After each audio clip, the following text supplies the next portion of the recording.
ভাই বন্ধুরা, রোজা রাখার শারীরিক উপকারিতা।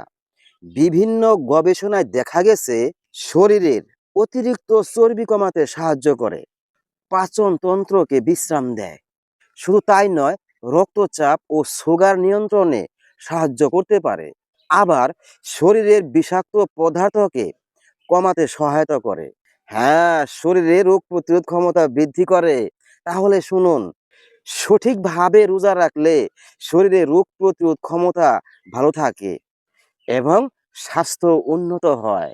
আবার নৈতিক ও সামাজিক উন্নতি, রোজা মানুষকে খারাপ কাজ ও মিথ্যা গীবত থেকে দূরে রাখে। ফলে সমাজটা উন্নত হয় ও ভালোবাসা বৃদ্ধি পায়। রোজার বৈজ্ঞানিক উপকারিতা, যেমন ডিটক্স, বিষাক্ত পদার্থ কমানো। যেমন রোজা রাখলে কিছু সময় খাবার না খাওয়ার কারণে শরীরের নিজের ভিতরের ক্ষতিকর পদার্থকে কমানো সহায়তা করে। এতে শরীর কি হয় জানেন? অনেক অনেক পরিষ্কার হয়। আবার ওজন ও চর্বি কমাতে সাহায্য করে। তাহলে শুনুন, রোজা রাখলে শরীরে চর্বি জমে থাকা ব্যবহার করে। এতে আস্তে আস্তে শরীরের ওজন নিয়ন্ত্রণে আসে। আবার দেখুন, পাচনতন্ত্রের বিশ্রাম। বিশ্রাম কাহাকে বলে?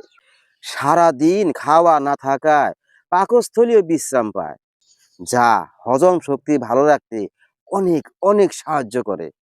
আরও আছে সুগার ও রক্তচাপ নিয়ন্ত্রণ।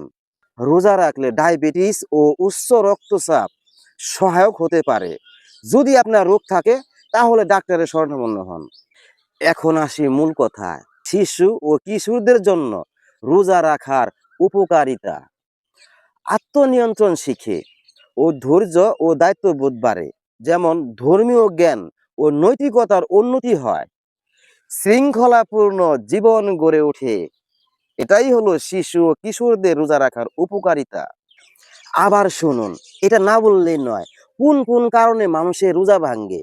যেমন ইচ্ছাকৃতভাবে কিছু খাওয়া বা পান করা, ধূমপান করা। আবার দাম্পত্য সম্পর্ক, ইচ্ছাকৃতভাবে বমি করা। আবার কিছু শারীরিক অবস্থা, তাহলে জেনে নিন। মাসিক বা নারীদের সন্তান প্রসবের পর রক্ত ভাঙ্গা। আবার কোনো কারণে অজ্ঞান হয়ে গেলে।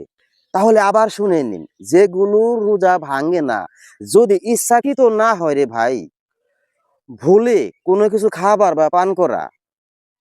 আবার ইনজেকশন, সেটা যদি খাবার না হয়। আবার চোখ, নাকের ড্রপ। অনেক আলেমের মতে, প্রিয় দেশবাসী, যদি আমার কথায় ভুল হয় তাহলে ক্ষমা দৃষ্টি সুন্দরভাবে দেখবেন।